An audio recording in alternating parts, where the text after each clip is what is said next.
Panahon na nga ba para humanap ng panibagong Gilas coach? Ito ngayon ang tanong ng ibang mga nagsusubaybay sa performance natin. Totoo, isang game pa lang yung nangyari kontra dito sa Taipei kung saan natalo tayo.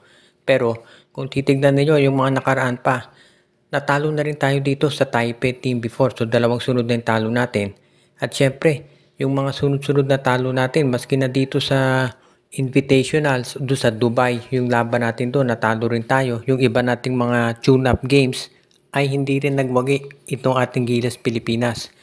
Magmula nung talunin natin yung Latvia at nanalo tayo ng Asian Games Gold, ay bumaba na ng bumaba yung performance ng Gilas Pilipinas. At maraming na nagsasabi na baka panahon na para humanap ng panibagong coach. Pero ang paniwala naman ng iba ay hindi pa ito nararapat at hindi pa napapanahon at dapat lang talaga na tignan mo ng mabuti kung ano ba talaga ang naging problema dito sa ating lineup sa Gilas Pilipinas. Baka naman hindi lang si Coach Tim Cone, kung hindi yun ng mga players mismo hindi talaga nagde-deliver. Kaya nga sa ngayon, ibig sabihin ito si Calvin Oftana, si Junmar Fajardo, hindi masyadong maganda ang pinakita dito sa huling laban nitong Gilas Pilipinas. Kaya nga marami nagsasabi na hindi lang naman si Coach Tim Cone ang dapat masisi rito. Pero sabi naman ng iba, hindi kasi tama yung sistema ni Coach Tim. Katulad nung pagbangko niya dito kay Kevin Kiambao ng first half, na siya palang magde-deliver actually dito sa game natin kontra Taipei. Kaya ngayon marami na tayong kinakailangan i-considera. Pero sa ngayon siguro, of course, hindi pwedeng palitan si Tim Cone habang nasa kalagitnaan ng FIBA Asia campaign. At marami kinakailangan pag-aralang mabuti. Kaya sa ngayon, sa tingin ko kinakailangan suportahan muna natin yung Gilas Pilipinas at saka na pag-usapan kung ano mangyayari pagkatapos itong kampanya at kung saan tayo malalagay at kung ma-achieve natin yung mga goals natin o kung talagang hindi. Habang napapatuloy itong nangyayari sa Gilas Pilipinas, ang PBA naman ay pinag-aaralang mabuti kung kinakailangan magdagdag na sila ng koponan. Ito ngayon ay isa dito sa mga kinokonsidera lang mabuti dahil maraming naniniwala na panahon na para gawing 16 ang mga teams dito sa PBA. Marami nang napapabalita ng mga teams na pwedeng mabenta. Kabilang na nga dyan, itong Terra Firma Jeep, Northport Batang Pier, maski na yung Blackwater Bossing. Pero, hindi pa natin nasasabi na yan ay matutupad. At ang gusto ng mga fans, hindi lang mabenta yung mga farm teams.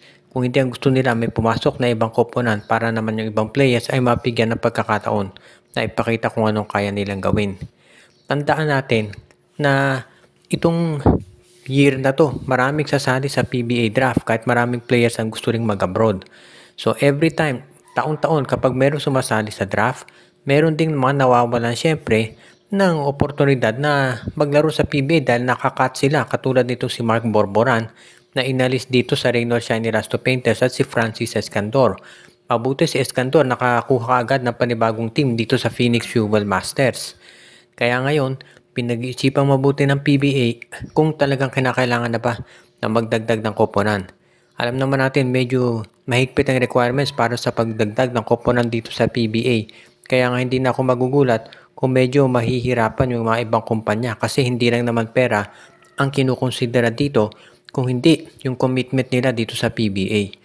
Kaya marami pang pwedeng mangyari pero sa ngayon, ang masasabi natin ay kinakailangan talaga na itong line-up ngayon ng ating PBA teams ay madadagdagan na dapat para magkaroon ng mas exciting na competition at syempre yung sasali dapat ayun talagang maglalaro at magko-compete para manalo ng kampyonato.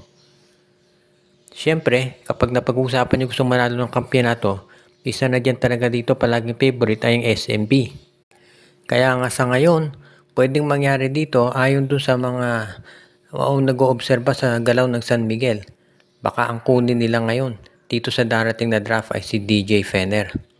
Naghahanap daw ang San Miguel ng isang player talaga na magbibigay sa kanila ng panibagong lakas dito sa darating na bagong season ng PBA. At ang nakikita nila na pwede talagang magbigay niyan ay itong si DJ Fener. Si Fener ay isang 6'5 na pwedeng maging wingman or pwedeng maging point guard. Ibig sabihin pwede itong magamit ni Coach Leo Austria na iba't ibang posisyon dito sa court. Pwedeng maging point guard, pwedeng maging scoring guard. Kaya very versatile ang player na ito at nababagay dito sa lineup ng San Miguel. Kaya nga naniniwala ang marami na siya ay kukunin talaga ni Coach Leo Austria. Yun nga lang, ito si Fenner ay kinukonsidera na isa sa mga top draft prospects, kaya inaasahan na magiging mataas ang posisyon nito dito sa draft. Kaya kung ito yung gustong makuha talaga ng San Miguel, kinakailangan ma-acquire nila yung pick nitong Terra Firma o kaya ng Phoenix. Of course, yung sa Blackwater, number 3 yun, pero hindi yun siguro makukuha ng San Miguel dahil ito yung sigurado na mapupunta sa MVP group. Kaya ngayon, pinag-aaralang mabuti ng management kung si DJ Fenner nga o baka yung isa pang point guard na si Jason Brickman ang kanilang i-acquire. Dahil lahat ng ito ay gustong magawa ng Coach Leo Austria para masiguro na sa next season, meron na silang isang point guard na maasahan talaga pagdating dito sa scoring at sa depensa. Dahil yan naman ang kinakailangan ngayon ng SMB talaga dito sa pagpapalakas ng darating na PBA season. At ang last report natin ngayon ay tungkol dito sa Barangay Ginebra. Dahil syempre habang busy si Coach Tim Cone dito sa Gilas, Pilipinas, ang management naman ng Barangay Ginebra ay nagpapatuloy dito sa ginagawa nilang acquisition ng mga top talents para mapalakas itong kanilang roster. Dahil syempre kung ikaw ang Barangay Ginebra, gusto mong masiguro na yung mapipili mo na isasama sa iyong roster ay yung talagang makikinabang ka.